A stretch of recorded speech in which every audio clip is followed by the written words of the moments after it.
बंजारा जमीन पर खोया रहस्य।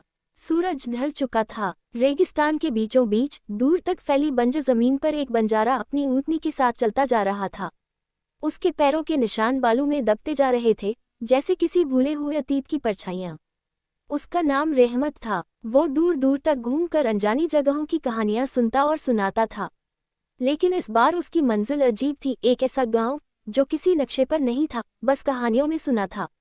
कहते थे वहां जमीन के नीचे कोई रहस्य छिपा है, कुछ ऐसा जो सदियों से किसी ने नहीं देखा। गांव पहुंचने से पहले ही रहमत ने महसूस किया कि कुछ अजीब था। हवा में एक अजीब सी सनसनाहट थी, चारों ओर वीरांगी, जैसे ये जगह जिंदा होकर उससे कुछ कहना चाहती हो। गांव में पहुंचकर उसने देखा कि वहां बस कुछ ही मकान बचे थे, वो भी उजड़े हुए। लेकिन गांव का सबसे बुजुर्ग बाबा नूर अभी भी वहां था। रहमत ने बाबा नूर से पूछा, यहाँ सब लोग कहाँ गए? बाबा नूर की आंखों में एक पुरानी याद चमकी। फिर उसने धीमी आवाज में कहा, इस जमीन के नीचे कुछ है बेटा। जिसने भी उसे खोदने की कोशिश की वो वापस नहीं लौटा। बस उसी डर से सब चले गए। रहमत के अंदर जिज्ञासा जाग गई। उसने बाबा नूर से पूछा, क्या मैंने भी खोदने की कोशिश की तो क्या मैं भी गायब हो जाऊंगा? बाबा नूर ने गहरी सांस ली और बस इतना कहा, जमीन के रहस्यों से कभी मत खिलो। कुछ कहानियां अधूरी ही अच्छी होती हैं। लेकिन रहमत का दिल मानने वाला नहीं था।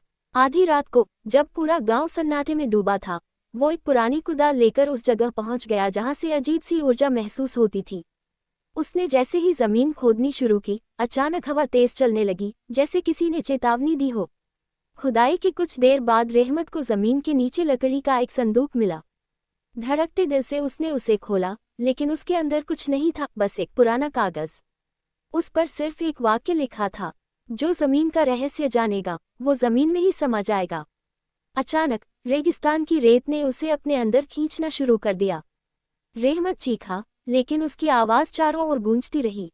जब सुबह हुई तो रहमत का कोई नामोनिशान नहीं था, बस वहां जमीन पर उसके पैरों के निशान थे, जो धीरे धीरे हवा में खो गए।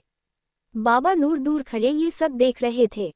उन्होंने एक गहरी सांस ली और बुदबुदाए, कुछ कहानियां बस सुनने के लिए होती हैं, उन्हें जीने की कोशिश मत करो।